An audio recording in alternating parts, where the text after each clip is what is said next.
You're tuned in to Ask the Master Auto Technician. Car questions? Get answers right now. Call 850-763-0555. James Auto Center, we fix it right, guaranteed. Beep, beep, beep, beep, yeah. Good morning, everybody. This is James Morris. Welcome back to our second part of our show on Thursday morning. I've got Brian Armstead calling all the way from Maryland. Brian, how are we doing this morning, sir?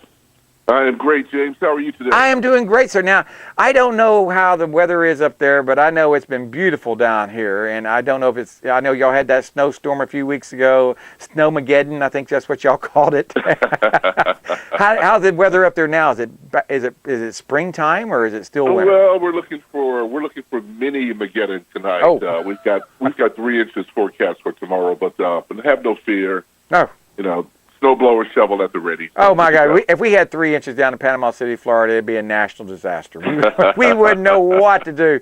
We'd have no idea how to handle that. But now, you would talk the other day about you possibly were going to do some on the newer model Priuses. I didn't know if you drove anything, done some research on them, if that's what you were going to talk about or what, but that'd be interesting. Yeah. Tell me a little bit about the newer Priuses.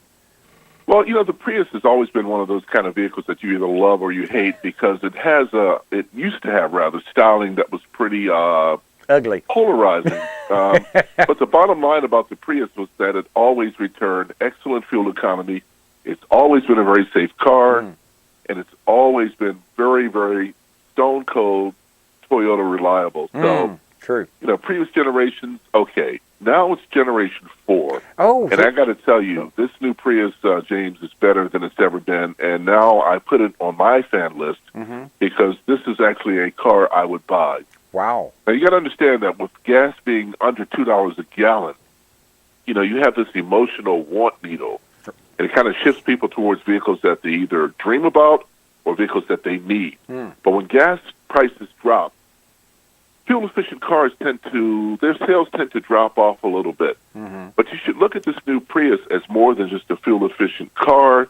You should look at it as a driver's car because this car now speaks more German than Japanese. Really? And what I mean by that is that it handles more like a small BMW than the traditional softer handling inputs that have kind of been a hallmark of some Toyota products over the years. Right. I tested the full-tilt Toyota Prius 4 for touring, and I dubbed it the Hybrid GT because of its excellent handling capabilities.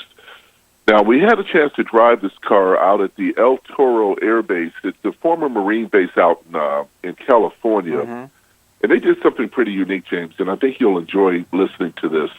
They had a Gymkhana course. Are you familiar with a road course that you set up on? No, we're down here. We're barely familiar with 4-lane highways. Okay, let's call it a parking lot rally course. You may have seen those before, where a sports car club would go out for the weekend, set up some cones, and have you drive through those cones.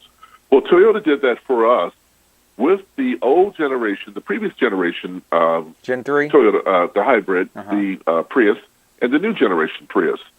Well, the old generation I drove first, and they kind of plowed through the turns, and, it's like, oh, my God, this is ever going to be over. And I did that a couple of times, and then I jumped in the 2016 Prius. Right. My goodness, what a difference. They have a new global architecture that they use as the underpinning for the new Prius. It includes a high-strength body structure, a double wishbone independent rear suspension, and a much lower center of gravity than the Prius previous model. Wow. To make the car agile and gives it a, pardon me, haven't lost my morning voice yet, gives it a sporty driving character. Now, Toyota's engineers have also replaced the torsion beam type rear suspension, which is essentially a straight rod across the rear between the two axles. You know that. You're an engineer. Yeah, I've got a Prius myself. I know exactly how they are. And they plow through curves. They've replaced the torsion beam suspension with a double wishbone rear, so each axle, each wheel is now independently responsible for itself, and this trailing arm design, it really increases the handling capability, the control, and the ride comfort. And another bonus, it gives you increased luggage space in this new Prius. Wow. Pardon me. So I went through this course a couple of times, and I sat in the car, and I'm like, Prius? Can't be. So I did it 2 more times, and then I validated the fact that, hey, this new Prius is a much better vehicle than it used to be, and it's always been a very, very good vehicle.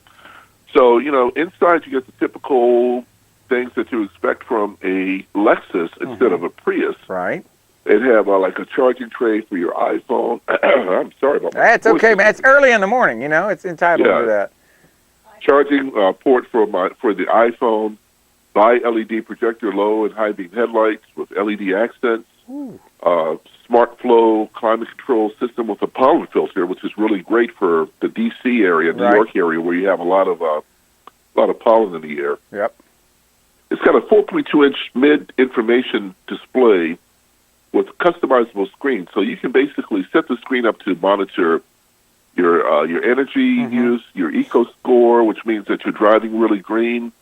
You can look at audio system content, navigation content. You can adjust Bluetooth configurations there. A lot of luxe features that you would not expect in an economy car. And James, this car sells fully loaded, top of the line Prius, right? $30,000. You wouldn't expect this level of comfort and convenience in a $30,000 car. That's the same price as my 2004 Prius cost in 2004. That's exactly what it cost. So it's actually, they've gotten better, and even with inflation, they've not gone up in price. They've actually gone down, I guess you might say. So this is Generation 4. Does it use the same type engine, the Atkins engine, the 4-cylinder Atkins engine, that previous generations 2, 3? Yes. It's the 1.8. Okay, that's 1.8. It's a bulletproof. Yeah, it's a bulletproof engine. All right. They now have lithium-ion battery storage coupled to the permanent electric motor. That's big. That's a big change. 54 miles a gallon city, 50 highway, and if you get the Prius 2, there's several levels of the Prius. You got the Prius 2, Prius 4, Prius C, Prius V. Wow. There's several levels of trim and models with the Prius, but if you get the Prius Eco, which is the Prius 2, it ups the city fuel economy to 58 miles per gallon. Now, folks, understand that hybrids get better city fuel economy than highway fuel economy, which is a little backwards without thinking of, it's like, I'm going to get out on the highway, I'm going to get 60 miles a gallon. No. Better highway, better city fuel economy in the hybrid cars because they're designed for urban driving. Absolutely. Like my hybrid, my Gen 2 gets, in town, it gets almost 48, 49 miles to a gallon on the highway, doing 70 miles an hour. I'm lucky to get 44, 45. That's, another luxe feature here that you would not expect in a Prius is a parking assist. You have intelligent parking assist. It guides you into an open parking space. You pull up, you back in, it automatically pulls you into that parking space, and it includes an available system called Intelligent Clearance Sonar, which scans for stationary objects like poles or people or anything that might be behind you when you pull into that parking space. Lots of safety, rear cross traffic alert if you're backing out of a spot like in a parking mall, blind spot monitor, vehicle proximity notification system, active headrest, airbags galore. If you are fortunate enough to have a crash in one of these Toyota Prius cars, think of yourself, again, in a BMW, because the Germans are renowned for their safety. Correct. As opposed to a small Japanese, quote, economy car. Toyota Prius is the total package, James. I'm very impressed with it. Great. Also had a chance to drive the Toyota RAV4 hybrid the same day. That is also a very impressive vehicle. Pretty much from top to bottom, the Toyota lineup is banging on all cylinders. Now, if I'm not mistaken, Consumer Reports recently released their best vehicles for 2016. They did not include the Prius this year, which is beyond me, because Prius always wins. The Prius models always win the Green Car of the Year award. Right. And now Toyota's made it light years better than the previous model, and Consumer Reports did not recognize it. Folks, recognize the 2016 Toyota Prius. Well, just because Consumer Reports says something doesn't make it so, or if they omit something. Because Consumer Reports told people for years they didn't need to rotate and balance their tires because it would just cost too much. And I'm looking at them going, "Are you out of your mind?" Yeah, and they also gushed over the Tesla as the best car ever, and now it's not even in the current issue because it's the reliability ratings have dropped off so much. I don't know anything about the reliability on a Tesla, but they are kind of fun to drive the first time you get in one of those, and it drives itself. It's kind of creepy too. It's kind of creepy when it stops and starts.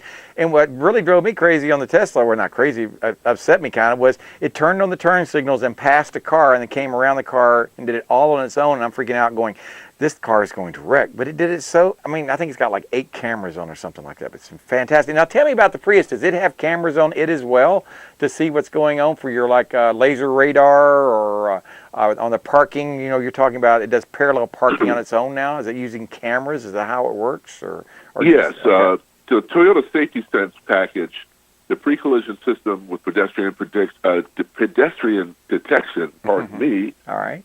It also includes lane departure alert, steering assist. So all of these things use cameras to identify bogeys, so to speak, or you know, the fact that you're pulling out of your lane. The car also has optional full-speed dynamic radar cruise control, which uses a radar-based system to measure the distance between you and the vehicle in front of you. Right. But yes, cameras. I mean, if you look at the windshield, if you look up behind the rearview mirror. There's a suite of cameras there to identify safety hazards as part of the safety sense system and part of the pedestrian detection system. Now, again, just a remarkable level of safety involved here with the 2016 Prius. It's a definite buy. We got a couple minutes left here. I want to ask something. You've been doing this for a while now. Have you ever seen anything as far as the advancements in cars in the last 10 years compared to the previous 10 years? I mean, it's like night and day. I don't even recognize cars anymore. It's incredible, just the information that I get. I actually charge more for older cars because I don't have much information from them. I have to kind of figure it out on my own. Where the newer cars, you plug in, everything's at your fingertips. It tells you everything. I'm going, wow, I love this. But it is very... it can be kind of daunting, you know, overwhelming, I should say, on these newer model cars, because the consumer out there, all they see is they open a hood and they see plastic. They don't even see a dipstick on most of these cars anymore. And so what is your viewpoint in the next minute or so about the newer cars, what people should, you know, maintenance items and what they should be doing if they're going to buy a new car, you know, just some helpful hints out there for those people?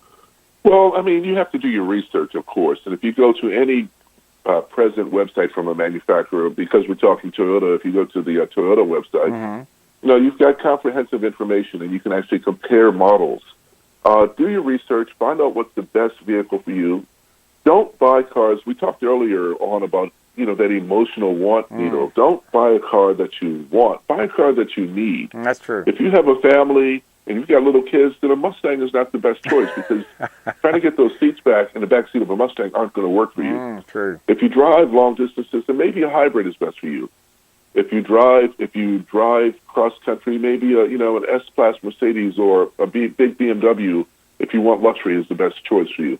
You've just got to do your research, find out what your budget is, find out what the maintenance costs are. Those are easily available on the internet these days. That's right. And then, you know, just pick a car that suits you. I always buy my cars based on safety, period. I want the safest car first, and then I want the most stylish car, the most fun car to drive. But I want to live in the unfortunate event I might have an accident. And that's where all of these new safety systems on cars like the Prius and like a lot of the cars out there today are, you know, that's really the difference now. We have cars that are getting close to driving themselves. Yes. And we talked about on the previous show, autonomous driving is just around the corner. You know, embedded highways, James, just around the corner. It is. We're really approaching that Jetsons type of technology that we talked about a couple of weeks ago. So stay tuned. Yeah, you're right. And thank you so much for being on here, Brian. I want you to call again next Thursday at the same time and give us a report. I don't know what kind of car are you going to report on next time? You got any idea? Well, I got a few outstanding about Rolls Royce, maybe. No, we can't. We don't even know. You know, just something, a Jewish Chevrolet down here. We got lots of, you know, we don't have any exotics down here. Anyway, I got to go. Thank you so much for being on here. We're up against the clock, and I'll talk to you next week, Brian. This is James Morris along with Anna Marie Morris. See you tomorrow morning, everybody. Bye-bye. James Auto Center, we fix it right, guaranteed. Beep, beep, beep, beep, yeah.